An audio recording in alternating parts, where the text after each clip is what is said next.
Hello, today we are going to have a wonderful interview with a man named Frank Rohleder. He is a man who has dedicated himself all his adult life for our country in the military service of the Air Force. We'll learn about all the places he's been and his wonderful family. And just a personal note, he's important to me as his family is because in the mid-1990s, we served in the same church. I was a senior pastor at Sunny Lane United Methodist Church in Dale City, and he and his family were really active in that church. So it's special today. Let's learn more about Frank. Hi, Frank. Hello, Bart. Thanks for doing this interview. I want you to tell me a little bit about where your journey in life began. To Charlotte, North Carolina. Grew up there. Went to graduated from high school there, and then after that went to a local community college, Charlotte College. Started out, they just moved to a new campus and new buildings and everything. 2 years, a general associate degree and nothing special, and then after that they added third year. Mm-hmm. Okay, stayed there, and then in the fourth year, and the president had been pushing for a long time to become part of the University of North Carolina, which happened my senior year there. But the move wasn't official until the first of the year, new fiscal year, money, so blah, blah, blah, blah. So I was part of the first and only four-year graduating class from Charlotte College, not University of North Carolina, Charlotte. But what happened afterwards is that you had to decide what you were going to do for your career. Yeah, and didn't you tell me that you really wanted to be a pilot? No, I didn't really want to be a pilot. I knew when I graduated that I was, with Vietnam going on, I was prime draft bait. Yeah. And so I started looking at the various services, and I decided the Air Force was the best suited for me and my personnel for a lot of personal reasons. And I worked with the recruiter there. The pilot thing came in because at that time, the only way you could get in the Air Force was to qualify for flight school. That's what Eyes was were the too bad for that. Yeah. So I had to back off and hope like the devil Air Force changed before the draft board got me. Yeah. And it did by about that much. They opened it up to other non-flying fields. Yeah. And I jumped on that. And then all your career was spent kind of in communications, wasn't it? That was one of the Yeah. There was about maybe three fields they opened. Communications was one of them, and that was the one I got into. And then a whole bunch of school in Lackland, and then over to Keesler, Mississippi, Biloxi, Mississippi for tech school. Ended up as being a 25-year plus career. I hadn't planned on it that way, but it worked out that way. Well, and you told me something else, is that were all these places where you went to train and do things, over that 25-year period, you married Roberta, who you called Bert as well. The Air Force thought I needed a wife, so they issued me one. and she, that lasted about 5 seconds. She said, works for me too. Yeah. She was an Air Force nurse. Yeah, so then you had three children. Three kids from all over the states. Yeah. Greg was born in Puerto Rico, Robert in Kansas, Nikki in South Dakota. It's just an amazing way of you working these things. Well, tell me a little bit, if you can, about these different places that you served. After tech school, my first duty assignment was in Barksdale, far northwest Louisiana, and that's where I met Bert, but the other Bert. There for a couple of years. Went to Puerto Rico for a couple of years. That's where Greg was born. And all this time you were doing communication? Communications, various on various forms of it. planes? And a lot of that time there, and then later in Wichita, working with air flight crews, training them on what communications was available to them, how to use it, what it was used for. Then I got the assignment to go to into a job that required me to be on flying status. I was a pilot, but in the back end as part of the support staff. You called that one time back command? The back end of the airplane. It was EC-135 Airborne Command Post, and I was a provider of the different communications means where the battle staff could discuss problems and send and receive messages to their counterparts, mainly on the ground and other various commands across the country, and occasionally other airborne command posts. Did that for about 4 years. Okay. Then Uncle Sam said it's time to move, and after some training in the States, went to Japan in a different airplane, MC-130s, much smaller crew, only 9 people. Entirely different mission. Special operations, which covers a whole bunch of things. Special ops does strange things in out-of-the-way places with unusual people. Yeah.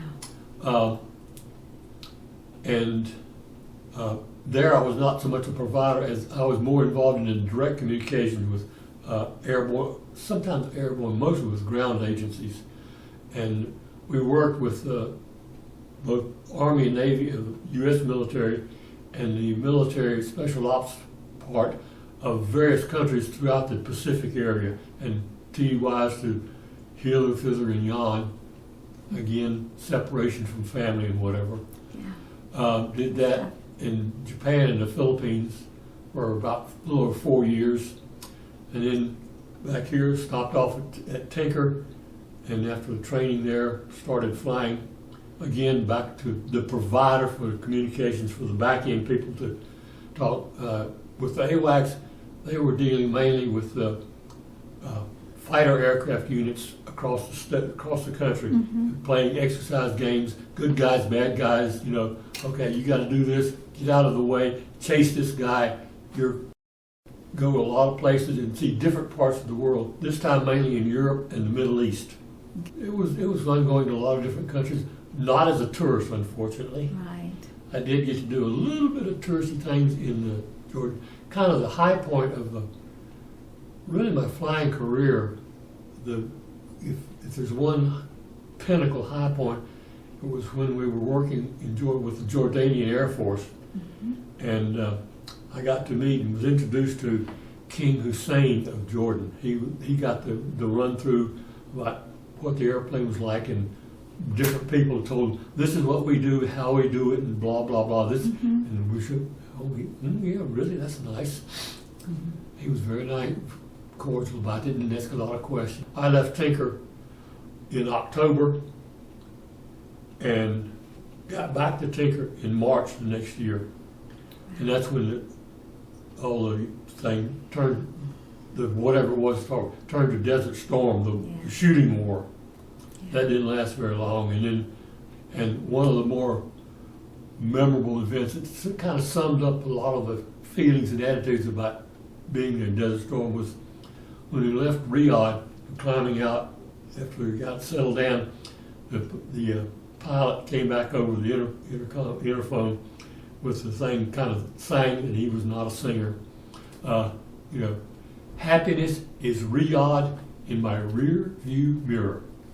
Right. Damn glad to be out of Saudi Arabia. That's right. And that was the flight back that took 2 days. That was my last flight from AWACS. After we got to Tinker, got off the airplane, never set foot on an airplane again. I'll be. And then later on retired in July. I think you told me that you had 25 years plus. 25 years, 4 months, and 10 days. You got it down. I did more work by the hours and minutes. So you retired, and you were at captain level, is that right? Retired thing as a captain there. And sum up, I was in a whole bunch of different states, about 35 or 40 different states, and in the travelings in the mission, special ops and AWACS, different countries, to 18 different foreign countries. I was in at one time or another for various reasons. Did you bring home things to your family from every one of those? Yes. My loving daughter thing. Yes.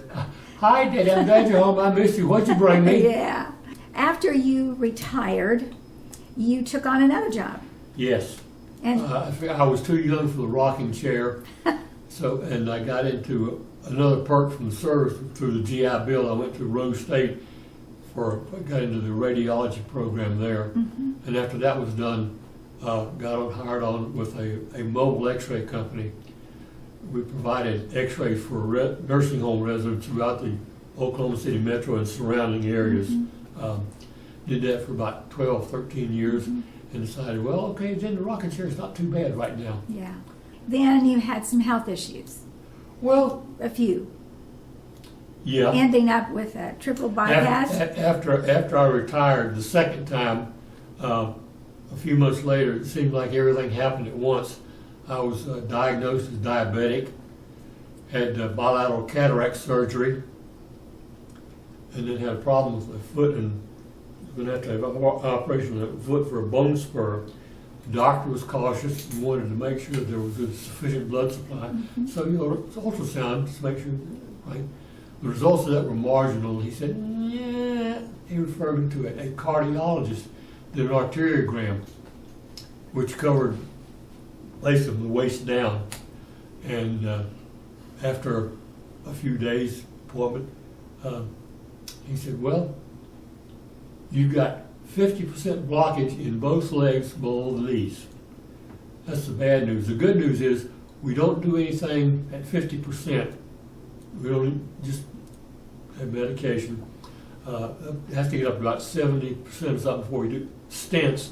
And then after that, it's like, he said, even more news, if you've got clots there, you look like you got them elsewhere.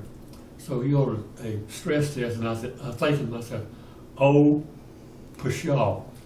On a treadmill like this and increasing up in your speeds. It didn't turn out to be like that. It turned out to be a nuclear medicine. So they inject a trace element into you, and you got to wait about an hour. You lay down, and they machine like this, and they turn it on, and it gathers the radiation because it's collectively into your heart.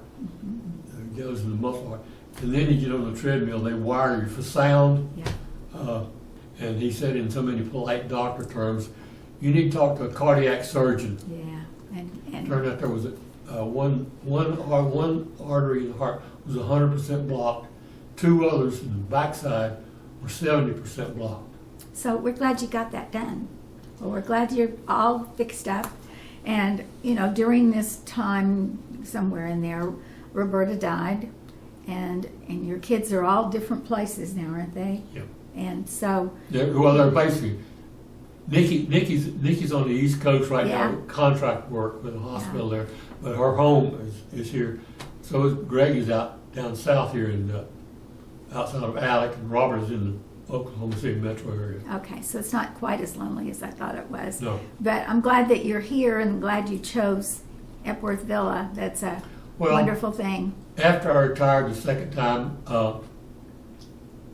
for a while, one and then both of my sisters back in North Carolina kept politely suggesting that I consider, at least start considering a retirement center. Well, we're glad that you're here and you So- can walk these halls and do all the kinds of things Yeah. that I want to say to you. Thank you for this interview. Glad Well, you're here. Okay. And look forward to sharing life with you in the future. Okay. You had a Okay. wonderful, And that- wonderful career. And that wraps up the history of Frank Rohleder. That's right.